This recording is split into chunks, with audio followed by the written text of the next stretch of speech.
All thoughts, all passions, all delights, whatever stirs this mortal frame, all are but ministers of love, and feed his sacred flame.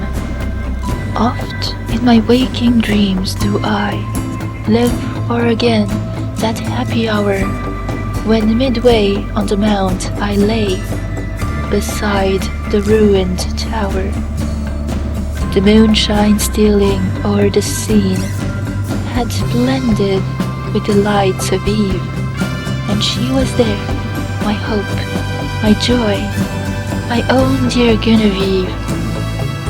She leaned against the armed man, the statue of the armed knight. She stood and listened to my lay, amid the lingering light.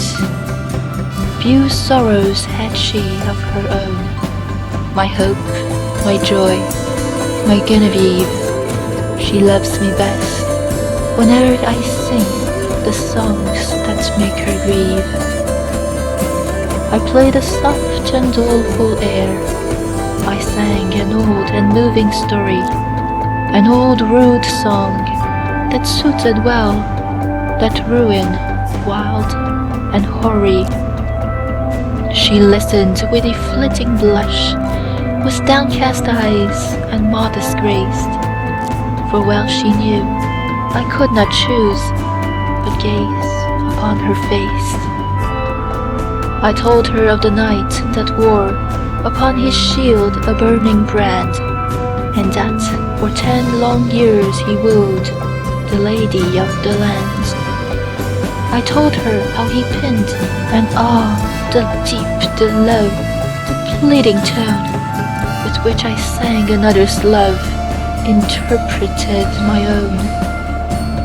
She listened with a flitting blush, with downcast eyes and modest grace, and she forgave me that I gazed too fondly on her face. But when I told the cruel scorn that crazed that bold and lovely knight, and that he crossed the mountain woods, nor rested day nor night, that sometimes from the savage den, and sometimes from the darksome shade, and sometimes starting up at once in green and sunny glade, there came and looked him in the face an angel beautiful and bright, and that he knew it was a fiend, this miserable knight, and that, unknowing what he did, he leaped amid a murderous band, and saved from outrage worse than death the lady of the land. And how she wept and clasped his knees, and how she tended him in vain, and ever strove to expiate the scorn that crazed his brain, and that she nursed him in a cave, and how his madness went away, when on the yellow forest leaves a dying man he lay.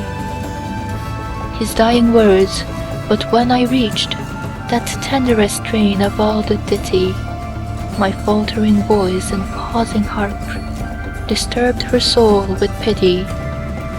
All impulses of soul and sense had thrilled my guileless Genevieve, the music and the doleful tale, the rich and balmy eve, and hopes and fears that kindled hope, an undistinguishable throng, and gentle wishes long subdued and cherished long. She wept with pity and delight, she blushed with love and virgin shame, and like the murmur of a dream, I heard her breathe my name. Her bosom heaved, she stepped aside, as conscious of my look she stepped. Then suddenly, with timorous eye, she fled to me and wept. She half enclosed me with her arms, she pressed me with a meek embrace, and bending back her head, looked up, and gazed upon my face. 'Twas partly love, and partly fear, and partly 'twas a bashful art, that I might rather feel than see the swelling of her heart. I calmed her fears, and she was calm, and told her love with virgin pride, And so I won my Genevieve, my bright and beauteous bride.